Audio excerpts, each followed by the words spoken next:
ఆ సైకో వ్యక్తి నరనరాలో ఉంది ఫేక్ ప్రచారం. ఆ పార్టీ డిఎన్ఏనే ఫేక్ ప్రచారం. 5 సంవత్సరాలు ఒక్క డిఎస్సి అని ఇచ్చారండి వాళ్ళు.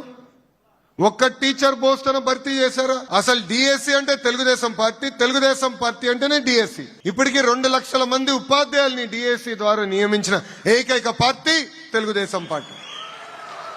నేను విద్యాశాఖ మార్చలేనప్పుడు నేను ఛాలెంజ్ గా తీసుకున్నా, ఒక్క కేసుకు పడిన పర్వాలేదు, ఎక్కడ స్టే రాకూడదు, డిఎస్సి అద్భుతంగా నిర్వహించాలని. ప్రత్యేకంగా వర్టికల్ హారిజాంటల్ రిజర్వేషన్ అని చాలా కాంప్లికేటెడ్ సిస్టమ్ ఉన్నా కూడా 150 రోజుల్లో 150 కేసులు వేశారండి డిఎస్సి పైన. ఎక్కడ కోర్టు డిఎస్సిని ఆపలేదు. ఏకంగా వాళ్ళు వేసిన కేసుల్లో 30% పక్కన పడేసింది కోర్టు. అది మనకున్న చిత్తశుద్ధి. ఈ రోజు నా పైన ఆరోపణలు చేస్తున్నారు. ఎస్, నేను ఛాలెంజ్ చేస్తున్నా జగన్ ని. టైం డేట్ నువ్వు ఫిక్స్ చేయి, నేను వస్తా చర్చికి, నువ్వు సిద్ధమా అని అడుగుతున్నా. అరే భయపడే బ్యాచ్ మాది కాదురా భయ్. దొంగ పేపర్ దొంగ ఛానల్ పెట్టుకుని నేను తిరగట్లా, రైట్ రాయల్ గారు తిరుగుతున్నా. మీలాగా దొంగ బతుకు మాది కాదు. ఏమని ఉంటే స్ట్రైట్ గా మేము మాట్లాడతాం. రా, డిఎస్సి పైన డిస్కస్ చేద్దాం, గ్రూపుల పైన మీరు చేసింది డిస్కస్ చేద్దాం, లిక్కర్ లో ఎవరెంత డబ్బులు దొబ్బేశారు కూడా దానిపైన డిస్కస్ చేద్దాం. టైం డేట్ మీరు ఇవ్వండి. ఈ లోకేష్ మటుకు సిద్ధంగా ఉన్నాడు. ఇంతేకాకుండా నారా లోకేష్ విద్యాశాఖ మంత్రిగా వచ్చిన తర్వాత ఈ రాష్ట్రంలో విద్య ఏ విధంగా సర్వనాశనం అయిపోతుందో మనం కళ్ళారా చూస్తున్నాం. ఒకవైపు మీరు చూస్తే ఫీజు రియంబర్స్మెంట్ 7,000 కోట్లకు పైగా బకాయిలు ఉంటే ఇవ్వడు. ఇంకో పక్క స్కూల్కి పిల్లలకి యూనిఫామ్ ఇవ్వడు, బ్యాగులు ఇవ్వడు, బుక్కులు ఇవ్వడు, నాణ్యమైన అన్నం పెట్టలేడు. ఇంగ్లీష్ మీడియం ఉంటే తీసేస్తాడు, సిబిఎస్ సిలబస్ తీసేస్తాడు, ఐబిఎస్ తీసేస్తాడు. అమ్మఒడి ఇమ్మంటే ఫస్ట్ సంవత్సరం ఇవ్వకుండా ఎగనామం పెట్టాడు. 2వ సంవత్సరం మొన్న 3వ సంవత్సరం అరాకొర, అది కూడా సగం మందికి వేసి సగం మందికి పంగనామాలు పెట్టాడు. ఈరోజు మీరు చూస్తే ముఖ్యంగా ఈ రాష్ట్రం అంతా కూడా నారా లోకేష్ విద్యాశాఖ మంత్రి అయిన తర్వాత నిర్వహించిన ఒక డిఎస్సిని పేపర్ లీకేజీలతో, అలాగే రిక్రూట్మెంట్లు ఏ విధంగా నీచాతి నీచంగా చేశారు, అర్హులైన వాళ్ళకి ఇవ్వకుండా అనర్హులకి తన అవినీతి కోసం ఏ విధంగా అంటగట్టాడో మనం కళ్ళారా చూసాం. మొన్న మీరు చూసారు ఢిల్లీలో నీట్ ఎగ్జామ్ పేపర్ లీక్ అయినందుకు జంజీస్ ఉద్యమానికి కేంద్ర విద్యాశాఖ మంత్రి ధర్మాన్ ప్రధాన్ గారు రాజీనామా చేయడం. మరి ఇక్కడ రాష్ట్రంలో డిఎస్సి పేపర్ లీక్ అయింది. అలాగే స్పోర్ట్స్ కోటాలో ఇవ్వాల్సిన ఉద్యోగాలు స్పోర్ట్స్ పర్సన్స్ కి కాకుండా తమ ఇష్టానికి ఒక 420 జీవోని తీసుకొచ్చి ఏ విధంగా 427 ఉద్యోగాలకు పైగా ఆ అనర్హులకు ఇవ్వటం మనం చూసాం. మరి అలాంటి విద్యాశాఖ మంత్రి నారా లోకేష్ రాజీనామా చేయాలని ఈరోజు రాష్ట్రం అంతా కూడా విద్యార్థులు, నిరుద్యోగులు డిఎస్సిలో ఎవరైతే అన్యాయం అయ్యారో అందరూ రోడ్ల మీదకి వచ్చి డిమాండ్ చేస్తున్నారని కూడా ఈ సందర్భంగా తెలియజేసుకుంటున్నా. ముఖ్యంగా మేము ఈరోజు ఇక్కడ ఈ డిఎస్సి పేపర్ లీకేజ్ మీద సిబిఐ విచారణ జరపాలని డిమాండ్ చేస్తున్నాం. అలాగే ఈ డిఎస్సి పేపర్ లీకేజ్ కి కారణమైన విద్యాశాఖ మంత్రి నైతిక బాధ్యత వహించి రాజీనామా చేయాలని డిమాండ్ చేస్తూ ఉద్యమాన్ని చేపట్టడం జరిగింది. ఎందుకంటే ఈరోజు మన రాష్ట్రంలో ఈ కూటమి ప్రభుత్వం వచ్చిన తర్వాత దాదాపుగా 191 మంది నిరుద్యోగులు ఆత్మహత్య చేసుకున్నారు. చాలా మంది ఉద్యోగాలు లేక పక్క రాష్ట్రాలకి వలసలు పోతున్నారు.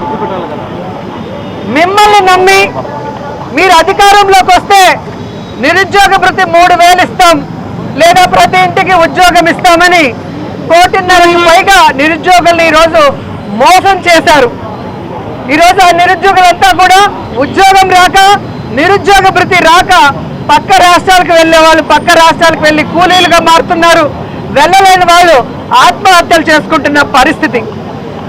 ఈరోజు మెగా డిఎస్సిలో ఏ విధంగా పేపర్ లీకేజ్ జరిగింది, ఏ విధంగా ఎగ్జామ్ పెట్టకుండా స్పోర్ట్స్ కోటాలో రిక్రూట్మెంట్ చేసే ముందు ఒక 420 జీవోనిచ్చి రిక్రూట్ చేసుకుని ఆ తర్వాత ఆ జీవోని క్యాన్సిల్ చేశారో మీకే అర్థమైంది.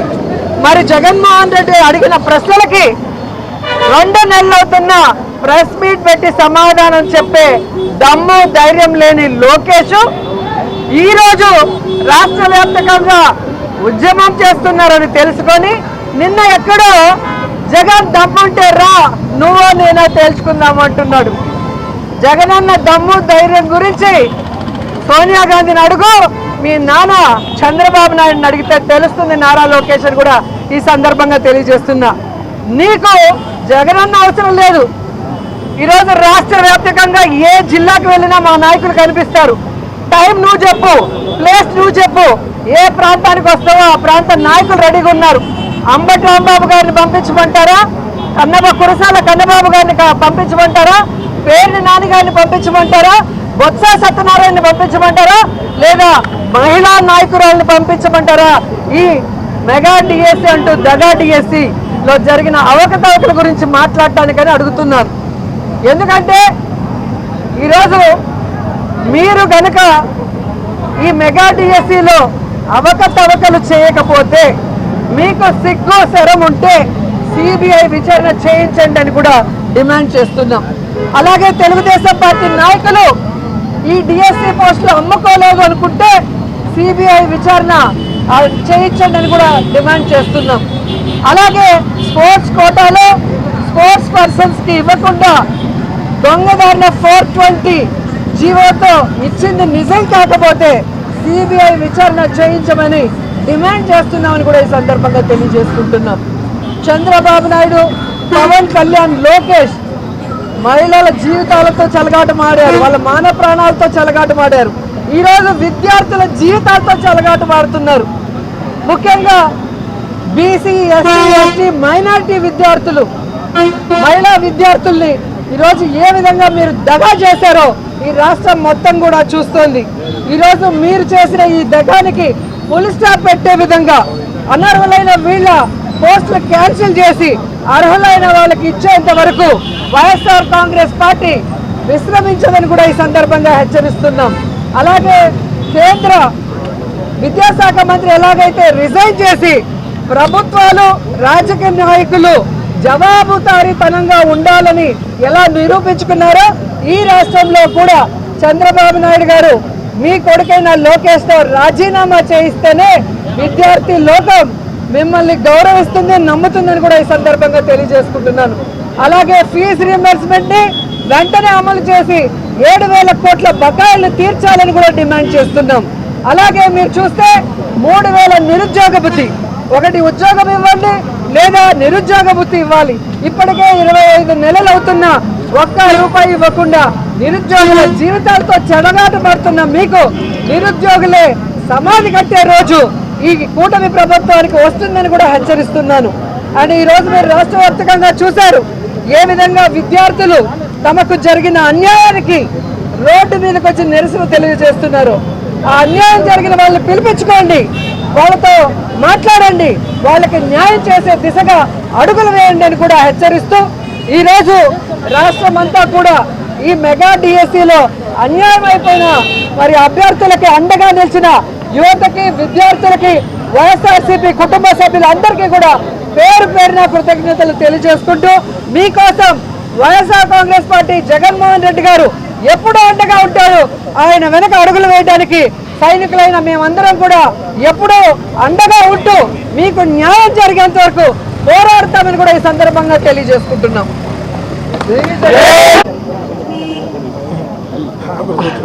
ఆడలేక మధ్యలో తెరువు అంటారు కదా, అదే ఇది. ఈరోజు నేను ఒకటే సూటిగా అడుగుతున్నాను. ఆంధ్రజ్యోతి పేపర్ని మేము తగలబెట్టామని ఈ ప్రభుత్వం చాలా ఉత్సాహంగా మాకు నోటీసులు ఇచ్చింది. ఆంధ్రజ్యోతి పేపర్కి ఈ ప్రభుత్వానికి ఉన్న అవినాభావ సంబంధం ఏంటి? ఆంధ్రజ్యోతికి చంద్రబాబు నాయుడుకు ఉన్న అవినాభావ సంబంధం ఏంటి? ఆంధ్రజ్యోతి పేపరు కాలిస్తే వీళ్ళకి వచ్చిన బాధ ఏంటి? నేను పేపర్ కొన్నాక అది నా పేపరు, నేను చదువుకుంటానో, కాల్చుకుంటానో, మసిగుడ్డగా వాడుకుంటానో లేదా కబోర్డ్లో వేసుకుంటానో నా ఇష్టం. దానివల్ల ఎవరి నెత్తిన వేస్తాం కాల్చి? సాక్షి బిల్డింగ్లు బాగా కొడతారు, సాక్షి ఆఫీస్లో దూరి కంప్యూటర్లు బయలుకొడతారు, సాక్షి జర్నలిస్టులు కొడతారు, కానీ కేసులు ఉండవు. ఆంధ్రజ్యోతి పేపరు ఒక మూల వెళ్ళి మేము కాల్చుకుంటే అదో పెద్ద, అంటే ఆంధ్రజ్యోతి పేపర్లో చంద్రబాబు నాయుడు ప్రాణం ఉంది, మాంత్రికుడి ప్రాణం చిలకలో ఉందంటారు చూడు, అలా చంద్రబాబు నాయుడు ప్రాణం ఏమన్నా ఆంధ్రజ్యోతి పేపర్లో ఉందా? ఆంధ్రజ్యోతిని కాలిస్తే ఈయనెందుకు నోటీసులు పంపించాడో నాకైతే అర్థం కాదు. ఈ రాష్ట్రంలో ఆడపిల్లలు రేప్ చేస్తే కేసులు, ఆడపిల్ల మీద దాడులు చేస్తే కేసులు లేవు. ఈ రాష్ట్రంలో నడి రోడ్లో తలలు బదులు కొడుతుంటే కేసులు ఉండదు. ఈ రాష్ట్రంలో ఏ విధంగా రౌడీజం, గుండాయిజం, రెడ్ బుక్ రాజ్యాంగం అంటూ చేస్తే కేసులు ఉండవు. కానీ ఆంధ్రజ్యోతి పేపర్ని మనం షాప్లో కొనుక్కొని మనం తగలబెట్టుకుంటే పెద్ద కేసు అంట. దీన్ని బట్టి ఈ రాష్ట్ర ప్రజలు ఆలోచించాలి. చంద్రబాబు నాయుడు ప్రభుత్వం ప్రజల కోసం పనిచేస్తుందా, తమ భజన పత్రికల కోసం పనిచేస్తుందా తెలుసుకుంటే అర్థమవుతుంది. ఏ విధంగా పారదర్శకంగా జగన్మోహన్ రెడ్డి గారు రిక్రూట్ చేసి ఎంత న్యాయంగా చేసి అందరితో శభాష్ అనిపించుకున్నారో మీరు చూశారు.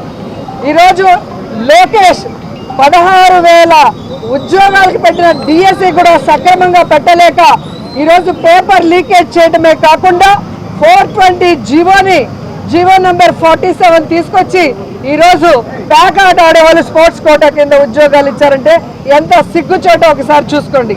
అలాంటి నారా లోకేష్ వెంటనే రాజీనామా చేయాలని డిమాండ్ చేస్తున్నాం. అలాగే ఈ మెగా డిఎస్సి మీద సిబిఐ విచారణ జరిపించాలని కూడా డిమాండ్ చేస్తున్నాం.